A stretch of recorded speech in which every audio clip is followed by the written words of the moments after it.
and welcome to the Unhinged History Podcast, the podcast where two friends come together and tell each other stories. But prior to coming together, one host may have texted the other host's husband to ensure the fact that they are not going to tell the same story. These are things. I'm Theresa. I'm Angie, and it was my husband that received the text, and my husband who almost muffed the punt yesterday and told me what the story was about. But it's not this story. That story that I'm planning is going to be for a couple weeks still. So we're But golden because we're he golden. was like, "Hey, what did Theresa talk about?" And I was like, it was my turn to talk." And he was like, "Whoa, okay." Yeah, It's always gonna ask you questions, and then I know. beelined right out of the bedroom. Good for him. Hmm. I'm glad I know I cannot trust him. Um, No, he's the but one you can because he asks before he oh, talks. that's okay. I have diarrhea of the mouth. Now, if you would have told my youngest son, oh, I'd have known days ago. Yeah, I bet. I Yeah. bet. But he's cute, so It we'll let really him makes slide. up for it. And every time he lets it slip, whatever the secret is, he immediately covers his mouth and then makes it that much worse. Oh, yeah. Yeah. Because we now There's know no you backpedaling. definitely, yeah, that was definitely a secret you blew. Yep. But you So cute. last week you told us a rousing tale and we ran out of I'm time. And now it is my turn to tell you a rousing tale. excited. I'm excited too because I had been sitting on this one and I had a call with a vendor for a work product. And I had mentioned, like, yeah, I got to get off the phone here in a little bit because I'm gonna, record a podcast episode. And he's like, oh yeah, the history podcast. What are you gonna tell? Or are we gonna talk about? And so I I info dumped on him. And without looking at my notes, just like did it. And he went, oh, you've really researched this. I have questions. And I'm They like, need to be answered. right, like you can't not just start that and then like, if you don't want to be cornered and hear me just talk at you for 5 minutes, please don't ask these questions because you are inviting your own terror. You did this to yourself. Exactly. And I'm not even going to apologize for it. I'm just going to Not look even a at little bit. you and say, you're welcome, and then log out of the meeting. Exactly like Maui does in Moana. Hmm. Yeah, exactly. Hmm. Um, so I'm going to assume you know nothing, but Not a I'm thing. I'm going to tell you the story of Francis Pegahmagabow. I'm sorry, what? Could you hit me with that name one more time? That's good because I actually missed a syllable. Pegahmagabow. That's what it's supposed to be. Pegahmagabow Okay. or Pegahmagabow. Pegahmagabow. Yes. Okay. Um, my sources: CBC's The Deadliest Sniper of World War I was Francis Pegahmagabow, an Ojibwe soldier. Parks Canada, Francis Pegahmagabow. I keep doing it. Like, you don't understand. Before you logged in, I was like, Pegahmagabow. Delete half of this. Pegahmagabow. I tried so freaking hard. Can we just call her Pega, Peggy? honestly, that is the name that he goes by with his regiment. Um, Oh, well, I know why. he's native. Well, he's indigenous First Nations since he's Canadian. Um, okay, so let me just keep going. Okay, so Francis Pegahmagabow, national historic person, 1889 to 1952, veterans.gc.ca, Francis Pegahmagabow, and then CBC's World War I hero, Francis Pegahmagabow, given Aboriginal Day honor by Lucas Powers. The Curious Canadian History podcast did an episode on him as well. Okay, so now that we can tell how much I have tried my darndest to practice his name, because I've spent this entire chunk of time walking around saying his last name, and then I get on air, hit record, and I blow it. Do you Um, ever phonetically write the name out in your notes? I do. his name is pretty phonetically written. And there's just no way to make it. but my tongue just decides to somersault instead of spit it out. It's funner to watch. The look on your face It's is because I'm absolute so terror. frustrated every time. I'm like, I tried this. This is like saying Worcestershire sauce. You look at the word and then you go to say it out loud and you're like, you know what? Not gonna happen. It's the worst sister ever. Or the worst shire. Yeah. Okay, Yeah. so back to being on topic because I have got pages of notes on this guy because he was something else. Francis Pegahmagabow is born in 1889 in Perry Island Indian Reserve, and that's now the Wasakusing First Nation. And so the Canadians, they seem to call their Indigenous people First Nations. I am probably going to switch back and forth between that because every source has slightly different things. There's also going to call them Indigenous. I know that there is different groups of people under the Indigenous slash First Nations. Like they want to be called a different thing. Right. But I'm trying to do my best. So I'm trying to honor all sides. I'm going to basically tick off everybody instead, but try to be as kind as possible. Listen, you Um, can't please everyone. You're not a taco. no truth. Um, so basically, the part that he's from is an Ojibwe community that's near Parry Sound, Ontario. Okay. And in Ojibwe, his name is Binanswi, which is the wind that blows off. Now, That's I wish there beautiful. was another noun, the wind that blows off, so maybe it's the wind that just pushes items off. Either way, it's a pretty cool name. And I'd Yeah. love to know the origin story on how that was picked for him, like I have lots of questions anytime a name has meaning and people know their meaning. I Um, wonder if it was like the day he was born, the wind was just blowing off the water. In the morning when you right. see that's the vision that I have. That's a really cool. We're gonna go with that because that's what's offered. You have something on There the you table. go. So when he's 3 years old, his father catches a disease that is unknown and he dies. His mother ends up getting sick with what they presume is the same illness, and she returns home to her clan. They leave Francis in the care of an elder, Okay.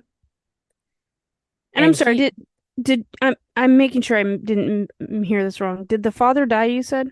father died, mom got Okay. sick, and mom goes back to her clan to be resuscitated. We don't hear much about mom later on. Like this That is, makes sense. Yeah. and so I'm assuming things were pretty bad. And so, he's raised by an elder in his tribe.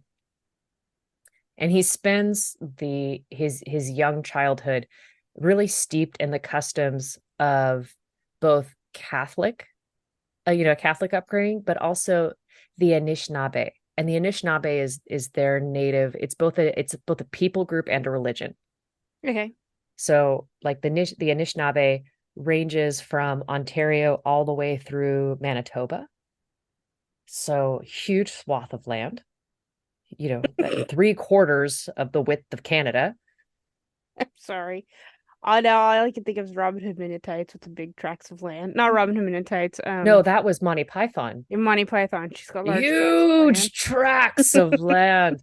Um, well, so his, for lack of better terms, foster dad ends up teaching him to fish and hunt, and his foster mother ends up educating him on traditional medicines.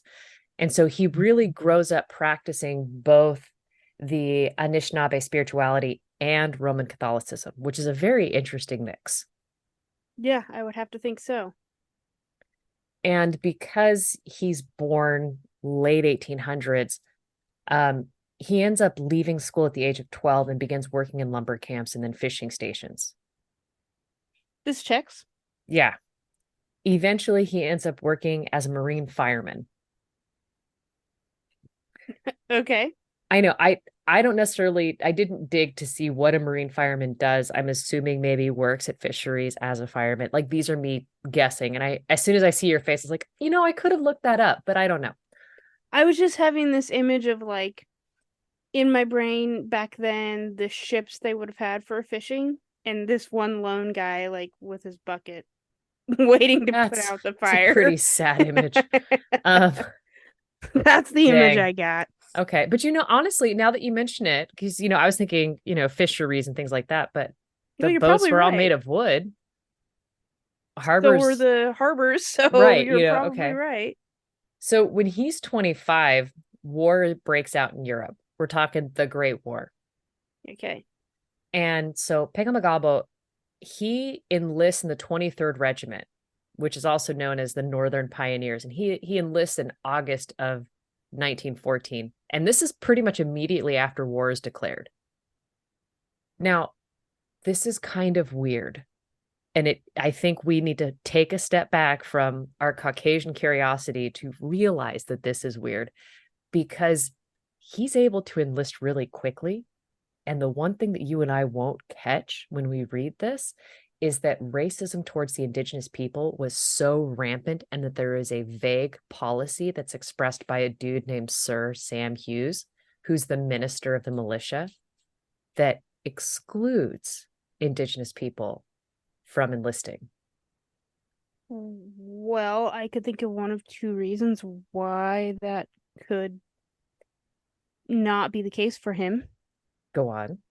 Is he either A, passing in the term of Oh, I'm so fair no, skinned I can pass?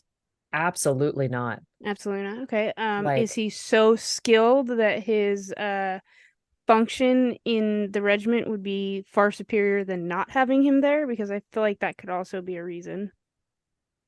I feel like it's kind of untested. Oh my God, I love him. So describe to the people listening at home what you're seeing. He is the most dapper gentleman I've ever seen. Clean shaven, wearing the full uh I wouldn't I guess dress suit of the military back in 1914. I'm assuming it was probably green. This is a black and white photograph. Yeah, I'm also thinking he doesn't have his standard hair, or maybe his tribe is one that shaves their head. Unclear because I don't know anything about them. same. Um, he's got, is that like the writing It looks like a whip? riding crop. Yeah, Yeah, okay. He's got that in his hand, and he just looks so regal. yeah. Like, I don't have words beyond regal. This man is so handsome. Perfect jaw. Perfect posture. Yeah. I bet you he was a model soldier.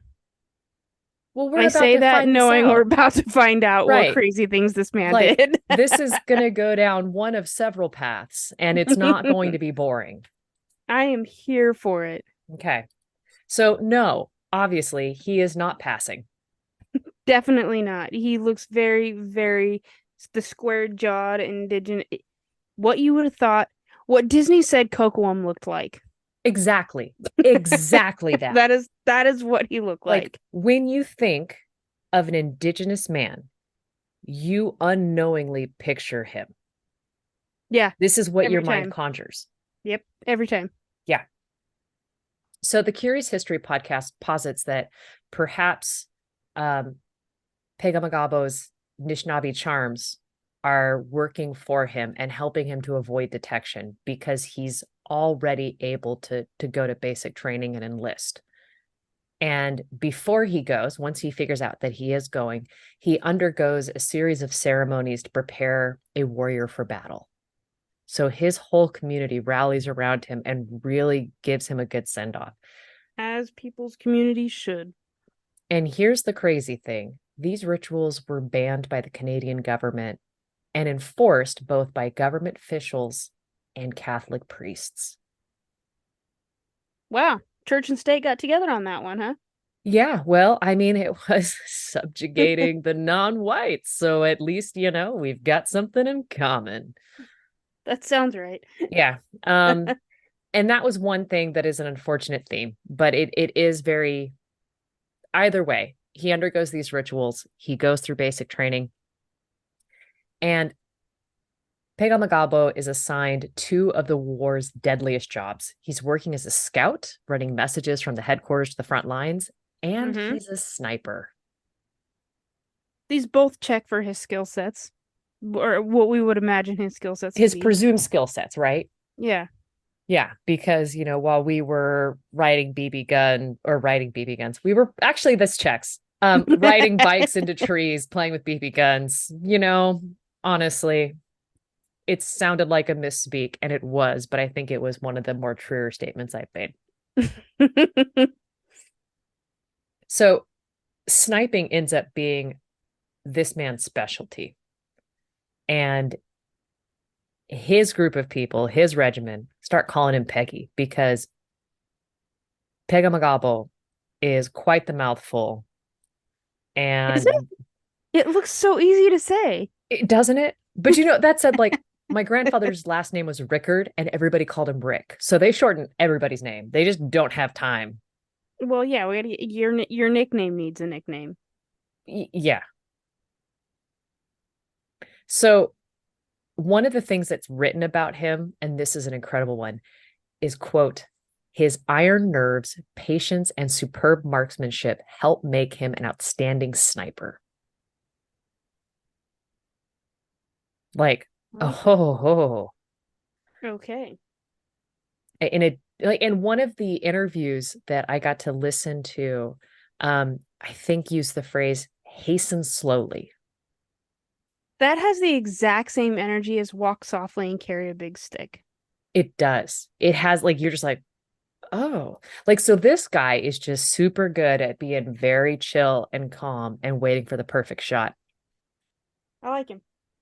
And so he ends up developing a reputation as a superior scout. So basically, whatever he does, he's just top dog at, is what I'm picking up.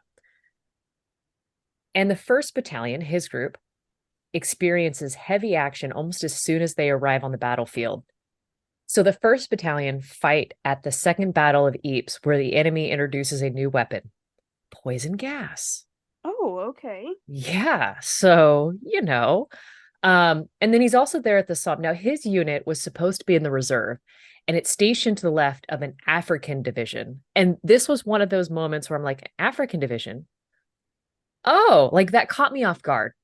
Yeah. It's not something you think of when you think of Canada. Well, but see, okay, so Canada was probably fighting somewhere near the Americans, probably fighting, you know what I mean? Like, so it's just a Yeah. whole group of them, but still, you're just like, Huh. Africans had a division like that. Again, you know, going to a public school in the US, that is not something that we really capitalize on, is learning about the other countries aside from England Yeah, who really, it's supported very us in the true. war. So eventually, Pegahmagabow's unit is tagged, basically tagged in to block off the Germans as they're routing through the African soldiers. So the Germans picked out the Africans and like, we're going to go through there. And then they just basically tag in the Canadians to come in and help. And so it's about that point that the Germans start gassing the Africans. And reports say that Pegahmagabow, to combat the gas attack, is forced to urinate in his handkerchief and hold it over his face to mitigate the worst effects of the chlorine gas, which I was is really honestly hoping you were going to come up with something like, do you remember those rituals that were performed on him before he left? One of them made him immune. immune to the Okay, gas. but like, so hold that thought. Okay. Like, like this isn't a comic book. There's going to be unfortunate things that happen, and in the best comic books, there's unfortunate things that happen. Hmm. So, but either way, the Canadians hold that line, and the city of Ypres is saved. So after his first year on the Western Front, he gets promoted to Lance Corporal, and he becomes one of the first Canadians to be awarded the military medal, which apparently is part of the British Commonwealth thing. It's not what Americans get. And the commendation for that reads, for continuous service as a messenger from February 14th, 1915 to February 1916. He carried messages with great bravery and success during the whole of the actions at Ypres, Fustibert, and Givenchy. In all of his work, he has consistently shown a disregard for danger, and his faithfulness to his duty is highly commendable. But like I a love him. disregard for danger, like I like it. I want that to be ascribed to me. I don't want to go to war. Maybe that's why it'll never be ascribed to me. But it's still like that is just a baller phrase to say about anybody. I mean, yeah, it really is. Yeah, especially when like the year before you were considering not letting him in the army. Right? Yeah. Hold that thought because you're going to have more of those moments where you kind of shake your fist at the powers that be. So Okay. it's during the Somme offensive in September 1916 that Pegahmagabow gets shot in the leg. And many other soldiers would use this as an opportunity to take a ticket home, either get out of the war, get discharged, maybe go to a lighter desk duty service, but not our buddy.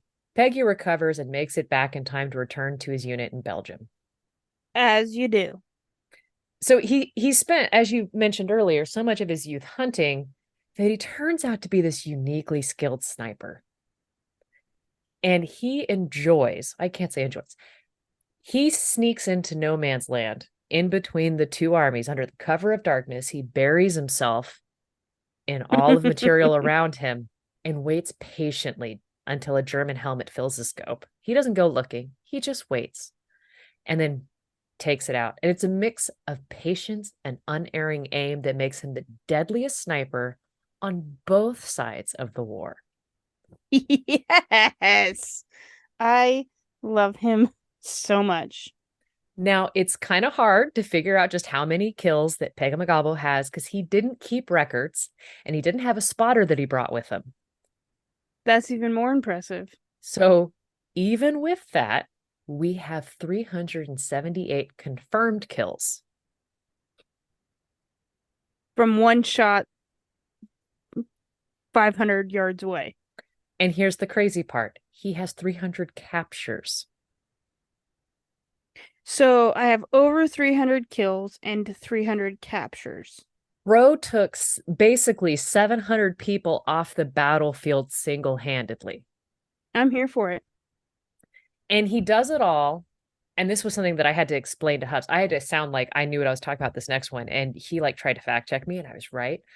He did this all with the Ross rifle. And if you're like me and before this didn't know much about maybe a Canadian rifle, this rifle is referred to as entirely unsuitable for soldiers of the Western Front. Oh, okay. And most Canadians instead opt for the British Lee Enfield rifle. Okay.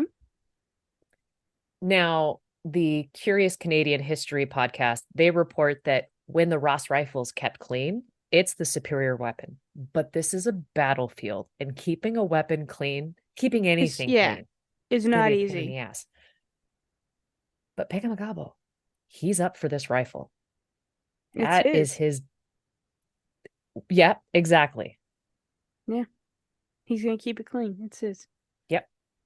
So in November of 1917, the 1st Battalion joined an assault on a village, uh, the village of Passchendaele. And it's here roughly 20,000 Allied soldiers crawled from shell crater to shell crater through water and mud.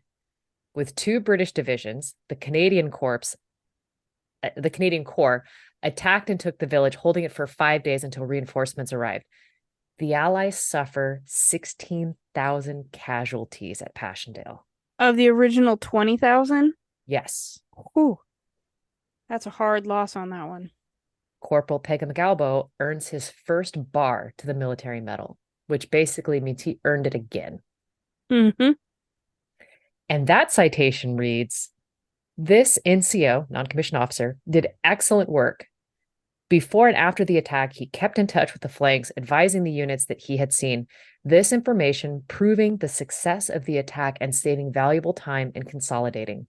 He also guided the relief to its proper place after it had become mixed up. Basically, he sorted things out when, He sounds like the man that gets the job done. yeah, when literally everybody, more bodies than humans, more past Mhm. tense than present. You was gonna say more former humans. Yeah. Ugh. So this is one of those things where, like as much as I don't know about World War II, I know a lot about World War II. And I knowed absolutely nothing about World War One. And so reading about this, I was like, holy cow.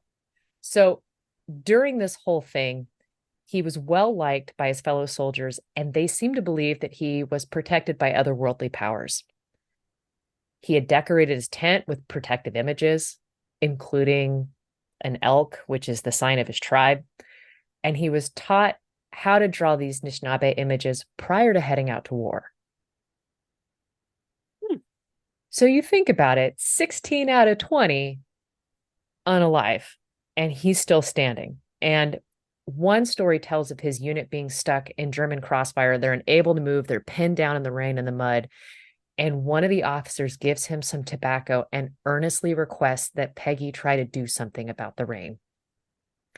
Pegahmagabow prays to the sky spirits, and the weather lets up just enough to allow his men to escape. I mean, like, if you weren't superstitious before, Right? Like, yeah. geez. Okay, so there's rumors of this indigenous man who's able to invoke the sky spirits, and it spreads like wildfire. Okay. So later on, Pegahmagabow's men were caught in a mustard gas attack, and the winds were pushing hard, and the gas is just coming straight for the Canadians. And then it's at that moment that General Alderson brings tobacco directly to Pegahmagabow and asks him if he could do anything about this. So Pegahmagabow does a Anishinaabe ritual and asks the spirits, and the winds immediately change and push the gas back to the German lines. Was his name not about pushing the wind? Dude, that is actually a brilliant connection that I hadn't made. What? You did I not make didn't that? make that connection. Wow, This is that's why you're wild. here, because That I is get wild. so lost in the details that I forget to see some of the things. That's impressive. I would immediately be like, give the man all the tobacco he needs. Just Right? Like it's all his. He actually is the one who doles it out to us when he feels we've earned it. in fact. So Pegahmagabow ends up earning his second bar to the military medal during the final months of the First World War battle at Scarp. And this commendation reads, during the operations of August 30th, 1918, so he's been at war for years, at Orange Trench near Upton Wood, when his company was almost out of ammunition and in danger of being surrounded, this NCO went over the top under heavy machine gun and rifle fire, and brought back sufficient ammunition to enable the post to carry on and assist in repulsing heavy enemy counterattacks. So he crossed the line and stole their ammo. Is that what I'm No, understanding from he this? jumped out of his trench while machine gun fire, rifle fire is happening, goes to the next trench, gets more ammunition Okay. from the Allies, and then hightails it back. Gotcha. Okay. Making sure I understand. Right.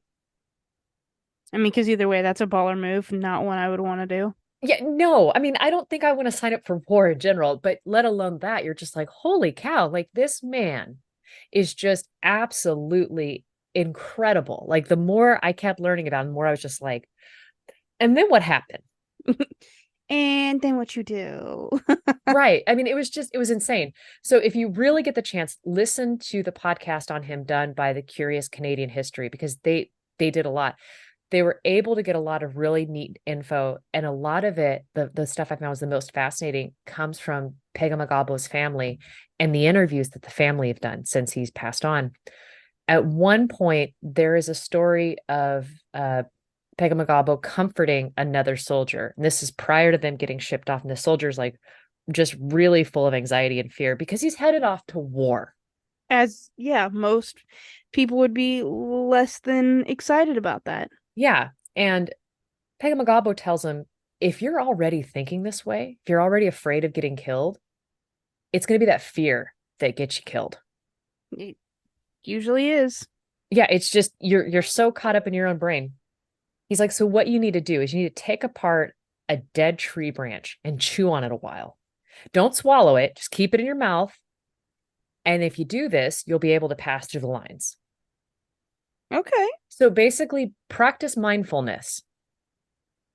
If you're just Yeah, it focused on kind the of tree does, branch, huh? be here, don't swallow it, focus on it, be here. That's And really clever. I mean, like, I'm assuming it is a ritual that he was taught to go through. But to me, I'm looking at them like, that's mindfulness. being It grounded. really is. Yeah. So later, that soldier finds himself struggling with these thoughts in the middle of battle because that seems appropriate.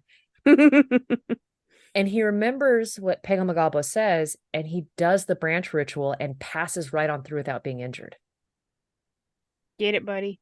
And you're just like, like my heart gets so happy hearing that. And so by the time he's discharged in 1919, Pegahmagabow is the most decorated First Nation soldier in Canadian history. Full stop. I have nothing but pride for him. I mean, like, so this story was actually recommended by a connection of mine on LinkedIn who I had told I was doing a history podcast. And she goes, you need to talk about this dude. And I was like, oh, okay. I'll add it to my list. And she says, he's part of my tribe. That's awesome. And that just like, okay. And I've been sitting on this one for a while, and I finally like opened it up and started doing the research. Like, I should have done this one months ago, but here we are. So Ugh. I'm so excited to learn more about him because do you remember when I told you that he had earned that military medal in 1916 with 2 bars? Hmm. He becomes one of 39 Canadians to have that same honor. Total. That's it. That's impressive. One of 39. That's the equivalent of receiving the medal 3 times in a row. He's Well, I also mean, he's award kind of busy. Where right? Like, hold on a minute. Do we have enough room for these 300 men I pulled alive off of the field? can we put them? Yep, Right. yep, yeah. They're all chained together. Where do we put them? Yeah, they're all safe. Just maintain. He ends up also getting That one's the sketchy. Watch his eyes. That's me, Angie. That's me. Oh, sorry. So he ends up also getting awarded the 1914 15 star, the British War Medal, and the Victory Medal. Like, so again, most decorated First Nations man. That's impressive for like any human. Get it, Yeah. buddy. I mean, but he just did it better, harder, faster, stronger. Like just He took the song to its all limits. all of it. He did it all better. New documents are showing that by the time he was discharged in 1919, he'd risen to the rank of company sergeant major, which is several ranks above corporal. Well, I mean, he deserved every one of them. Hell yeah. But honestly, if he ended up just being a belligerent a-hole that stayed his original rank, we'd all still support him. Oh, absolutely. So hearing that he just kept earning, more and higher ranks, doing more and more with medals, just having the respect of his fellow soldiers, it really it warms my cold dead heart. Fills you with tingly warms. And do you remember how during your podcast or your episode last week, how you brought the Prince of Wales? And I went, Mm-hmm. oh, because I didn't know if we would have time for mine. In 1919, he's one of nearly 200 veterans to be decorated with his awards from the visiting Visiting. prince. I combined prince and You sure visiting. did. You're welcome. I'm really impressed, honestly. It's how I try to get through things. I mash up all of the words together, and then you get one word, which is the entire story. Have And fun we with all that. understand it. Well, those of us whose brains write in cursive Yep. understand So it. the Prince of Wales is visiting, and he ends up being the one to award Pegahmagabow his medals. And this is the future King Edward VIII. And it happens at the Canadian Exhibition in Toronto. That is awesome. So, despite physically surviving the war, he kind of has some other issues when he makes it out. And in March 1919, his medical chart reports that he's suffering from exhaustion psychosis. I think he's probably, well, I mean, he's been carrying the entire Allied front himself. Right? He also has suspected dementia and is suffering depression and partial loss of memory function, unquote. So would we consider today all of these like post-traumatic stress symptoms? Exactly. Basically, that's exactly what he has. And that was as it all neatly ties up now. That is literally the next line I was going to read. Oh, So sorry. No, are you kidding? The fact that you can like engage and not just like be a blank wall as I just vomit upon you. Well, if I was just a blank wall while you vomited upon me, this would be a really boring podcast, It wouldn't would it? be. It would be. It'd involve a lot of cleanup afterward. So thank goodness for No, that. I'm going to spew back. Thank you so much. Please and thank you. So that was in March, but in May, his medical supervision reports that at the time there's no delusions of persecution and no hallucinations. His judgment appears good, and there's no evidence of mental disease. And then he's discharged back to civilian life. Okay. So, I mean, that's pretty cool. And first off, I didn't realize that back during World War II or World War I, we were treating PTSD. I thought, and this is me being uneducated, that we just kind of, well, you'll get over it and then cast them back into society. Now, granted, just a couple of months isn't a ton of help, but it's more than I thought we offered. Well, I think it's more than I thought we offered too, but I still think it's less than we could have even back then. Yeah. Oh yeah. No, I mean we don't give mental health the credence it deserves. Especially not with the military, Oh God, no. especially pre 1980 or even 1990. Yesterday, let's be Yeah, honest. yeah. Yes, So, 12 minutes ago. right. Yeah. So as cool as this is that he's kind of overcome the larger hurdles that his medical chart dictated, he isn't quite like his fellow soldiers in the sense that his fight doesn't end with the armistice. He's a decorated veteran, but when he returns to Canada, he remains an Indian, and that means he is a ward of the state. Oh, And that's so so he is, frustrating. and that I read that line and that made me so angry because he's denied the rights of a Canadian citizen. He can't vote.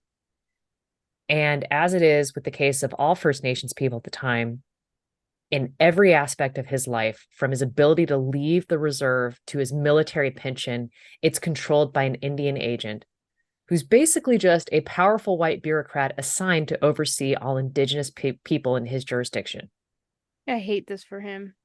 It is I hate it for all ridiculous. of them, but you would especially think that someone that served your country, regardless, would have all of the same trappings, if you will, Yeah. as the guy standing next to him. Because why not? What is your excuse? If you can serve the war or the army, Yeah. if you can serve jury duty, if you are required to pay taxes, you deserve a passport, nice Mm-hmm. roads, the ability to vote for your government. Like Mm-hmm. it's two sides of the same coin. And Your to paycheck. yeah, like to pull money out of his bank account, at least this is what it was for the Americans, you would need to have your guardian do it for you and they take at least in America, they would take a commission off of that if they chose to give you any of it at all. Hate this. Yeah. People out here be pissing me off. Yep. And so I read that and I got so angry on his behalf. And when you read most of the accounts about him, they conveniently gloss over all of the issues that the First Nations people suffered, still suffer. I mean, that checks. Yeah, it's like, hey, he did all these great things, most decorated, deadliest sniper, the end. And it's like, but like, What did you're you do for missing, him afterwards? What did you you're do for him before? like, we've still got pages of notes. We're still only halfway through his life. These people pissing me off so bad. So he goes through all of this, but then some cool things happen. He reestablishes himself within his tribe and I'll say his clan. Because they kept using the word clan, so I'm assuming Mm-hmm. there's a delineation between clan and tribe. I'm assuming clan is smaller than tribe. I think I don't know for sure. This is my ignorance out loud, owning it. I think, and I could be wrong. So if I'm wrong, someone tell me. But I think clan is specific to like you have your tribe, which is the greater people group. The Yeah. clan would be like your family and your extended family. Okay. But within that tribe, there can be multiple clans. That's what I would assume. That's the way I understand it. It varies from nation to nation. Like Iroquois nation versus, so on and Right. so forth. But I think that's the general gist. And that's what I would have told you if you'd have said it. But as soon as I start talking, I realize like I'm on uncertain ground. And so I would just own that I'm like, I am now speaking out of ignorance. This is not a position of strength I'm coming from. So please aim softly. My only qualifications are that I just took an indigenous First Nations class last semester, and that Okay. was one of the first things that was taught. So it was months ago. All right. But That's my understanding. you had a formal definition at some point in your life as opposed to Yes. me making meaning out of crayons and the back of a cereal box. I think you were close to right though. Okay. Um, so anyhow, he reestablishes himself with his own clan and he meets and marries a woman named Eva Tranche. And together they end up having 8 kids. Ooh, Now they end up losing 2 of their sons in their early childhoods. But 6 out of 8, those are some decent numbers for early 1900s, yeah, early to, really. mid. Um, in 1921, Pegahmagabow begins to advocate for change. First, as a leader of his people, he's elected chief of what is now the Wasauksing First Nation and has frequent clashes with his area's Indian agent, John Daly.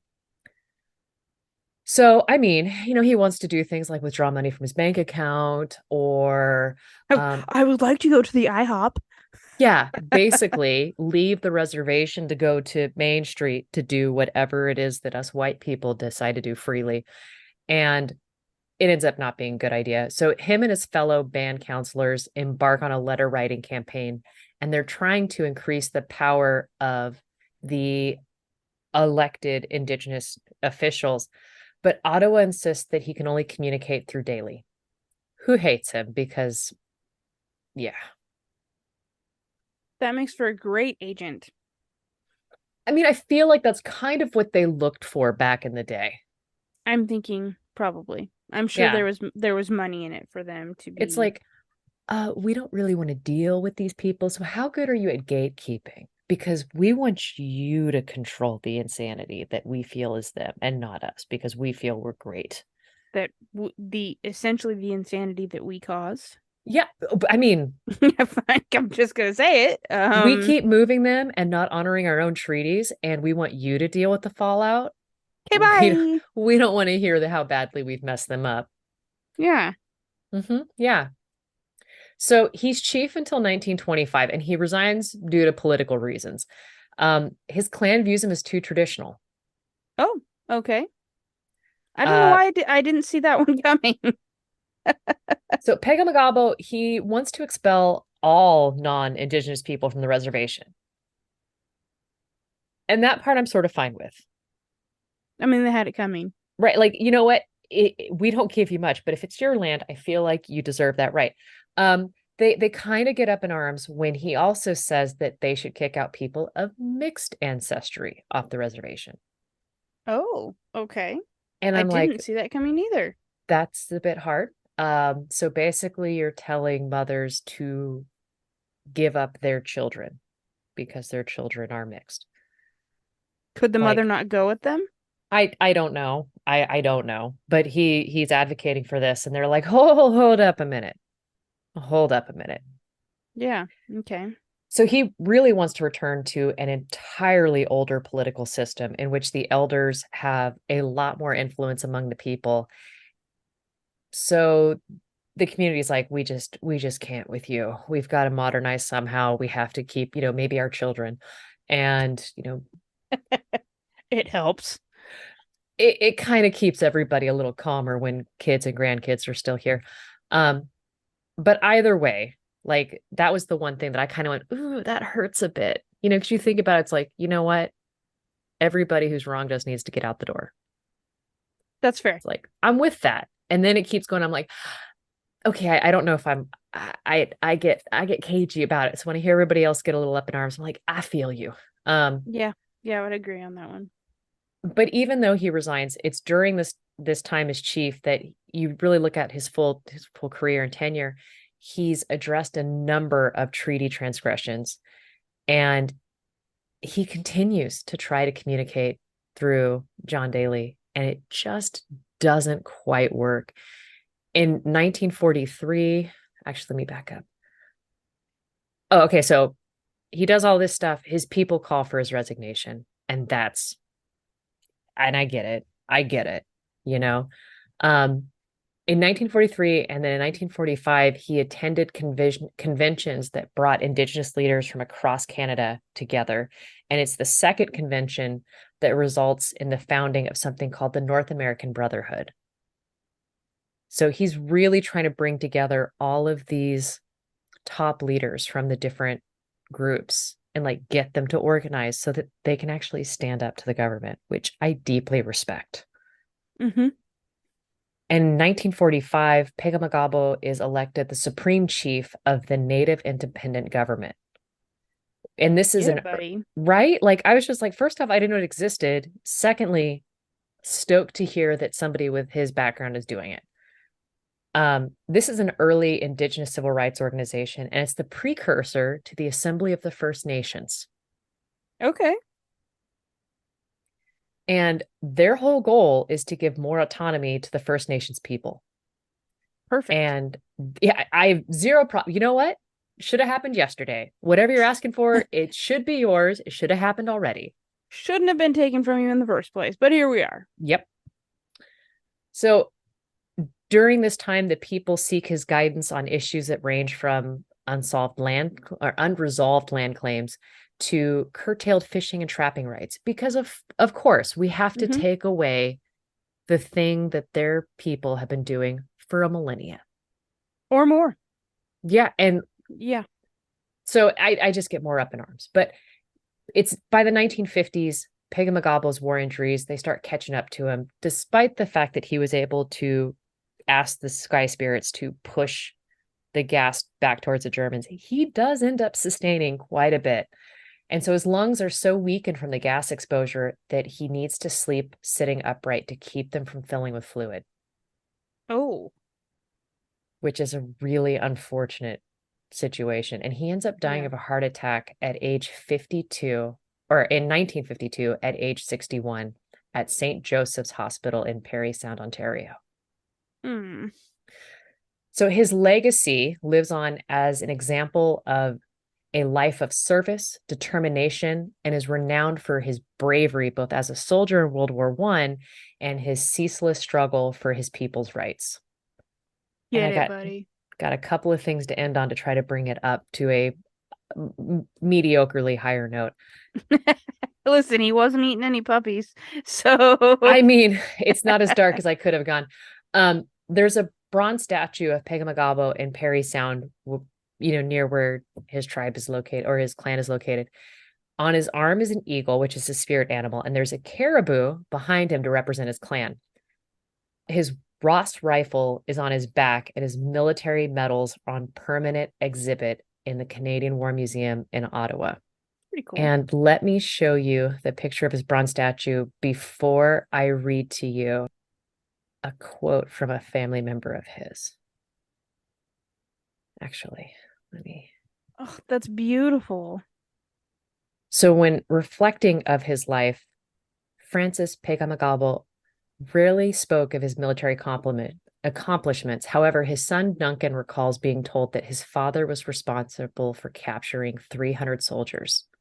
Quote, my mother, Eva, told me he used to go behind enemy lines, rub shoulders with the enemy forces, and never get caught. Duncan also remembers that Pegahmagabow, quote, felt very strongly about his country. Mostly he sees his father as a peaceful man. He was always saying how we have to live in harmony with all living things in this world. I love that statue so much. Mm-hmm. It, It yeah, I'm sorry. I'm no, totally. it's a life-size statue of Pegahmagabow, and it took the artist a year. I was gonna say it had to take some time, right? Like Yeah. it's so. If it weren't, it's bronze, right? You said. Yep. If it weren't bronze, I would have a really hard time believing it was fake. It was not an actual person, an actual caribou, and an actual. Is that an eagle? Yeah. Yeah, I couldn't. It's beautiful. So is he standing like is he standing with a foot on the caribou? I'm a little bit confused about No, that. it Okay. looks like, let me see if I can increase the size of this for you.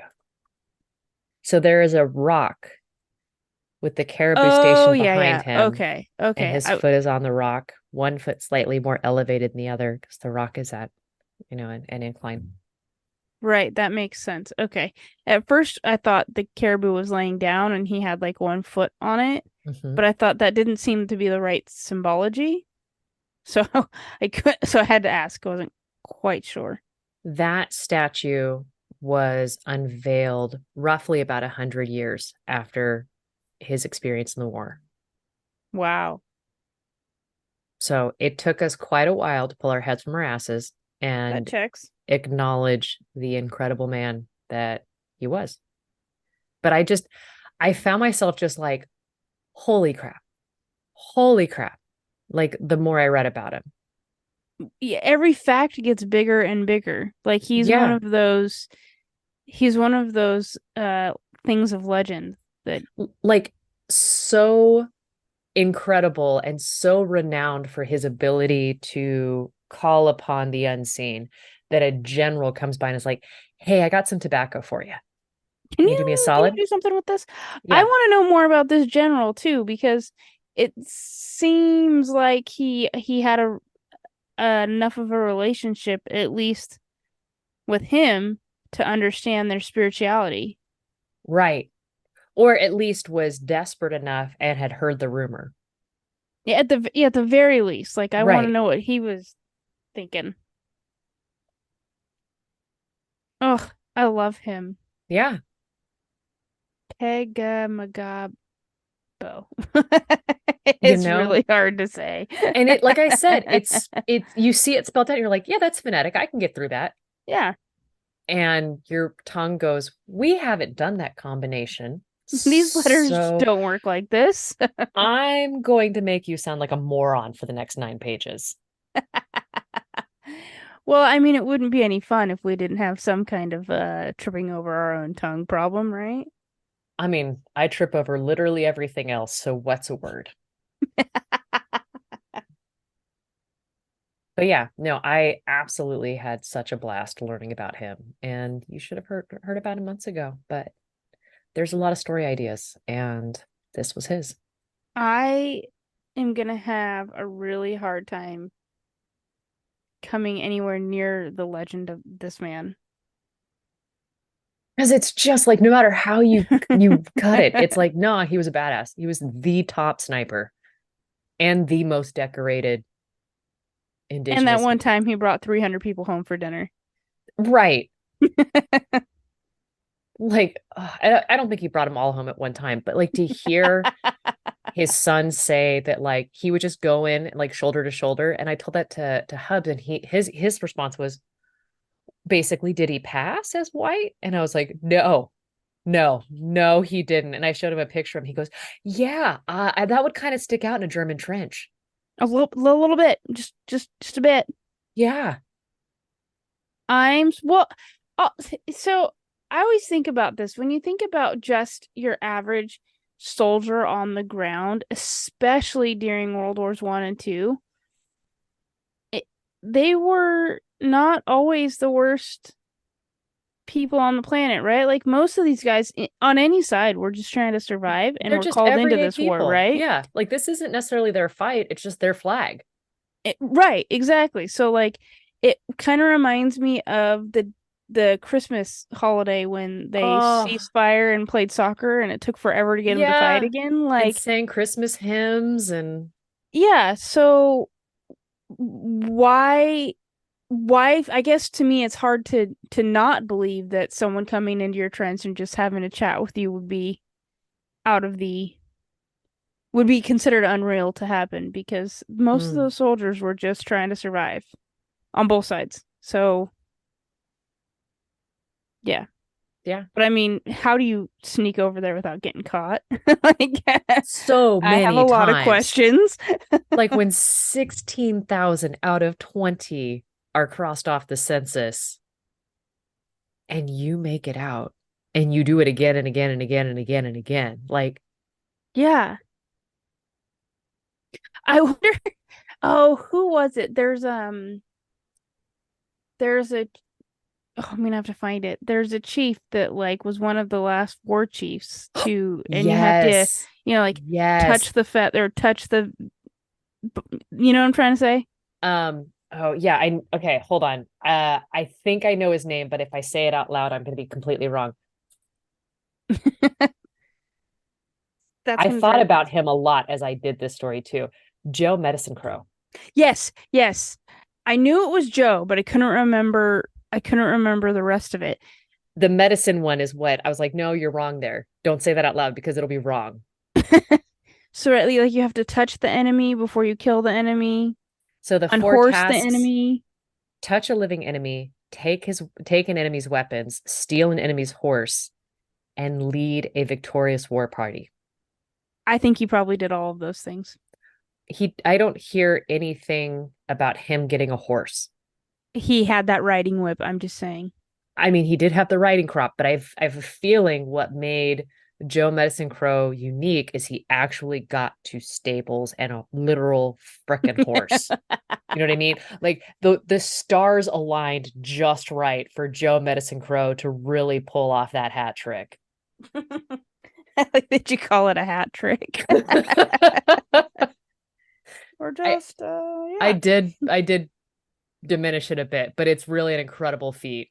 And we should I'm really I want to make sure that for um Indigenous History Month that like kind of we tell more of these stories because I know it's not Hmm. necessarily Indigenous History Month, but I kind of think these stories should be told all year long anyhow, I but with agree. intense focus during those times to surface them. I agree. And it's really exciting to me that this story is publishing or airing right after our Thanksgiving. So not the Canadian one, because that was a month ago, but a happy Thanksgiving. And remember that this is all stolen land. Yeah. It's such an interesting dynamic, like thought dynamic when you think about the fact that so many people fled Europe for religious persecution. Only to And perpetrate it here. right, right, like religious persecution and tyranny, and yet here we are doing the exact same thing. Yeah, hurt people hurt people. Yeah. Yeah, it's really I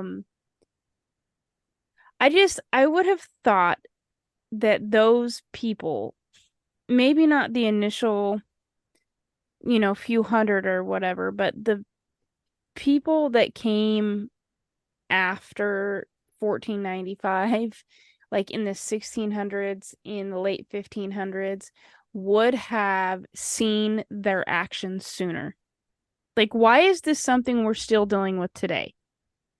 In the modern society that we have, why is it something that is still not understood?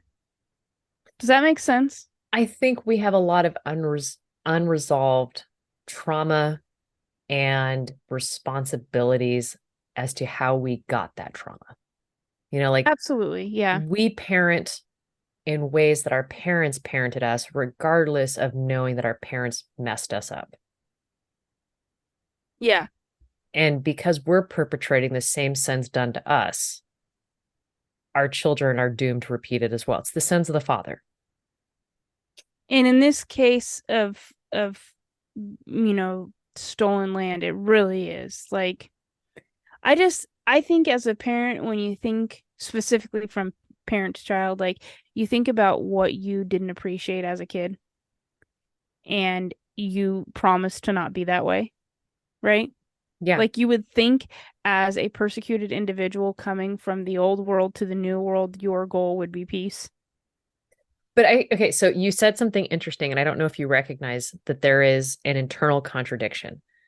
It doesn't sound like it until you really break down how the brain works. I don't want to be like my father. I don't want to be like my parents. I don't want to do what happened to me. The problem is our brains don't hear the word don't in the same way. Like it doesn't ascribe meaning to it. And so we do the things because that is the thing. You can't not do something. Instead, you have to plan a positive action. Right. And Right. that's the hard part. It's like, instead of saying, I'm not going to push the same sins that were pushed upon me, you have to like say, I am going to be a change of positive good. And that positive good is going to look like these three things. Right. So that being said, that was exactly what I was thinking. Like, we may not be aware of what crimes were committed, right, to us, but we are aware of how they made us feel. Right. So, as an adult looking back, I know I want my child to feel this, this, and this. So, as from a historical context, if I'm a Puritan, quote unquote, I want the people that I'm cohabitating with, whether it's in the same region or the same village or the same whatever, I want to live in peace with them. Like you have to be intentional in your action, right? And Yeah. obviously that was less the case than more the case, Mm. time and time and time and time and time again, right? Yeah. So it's just so interesting to me that even in those peaceful groups of people, the intentionality wasn't always there, because that's what it boils down to, is being intentional. How do I want to behave? Yeah. Even if I actually know, don't actually have the words to describe what's been done, I can be intentional in my actions to make sure I'm being the best version of me for the people around me. And I can live in peace with that. Truth. But people don't. I mean, it's easier said than done, right? Oh, absolutely. Because Absolutely. it's a ton of work to actually accomplish that. Well, and I mean, it's a ton of work. The first step of realizing you're part of the problem. And I think like when I look at my own history, like most of the time, I'm not part of the problem. I'm the whole damn problem, aside from the initial start of it, right? Like there's the catalyst, and then there's everything my actions have accomplished. So there you go.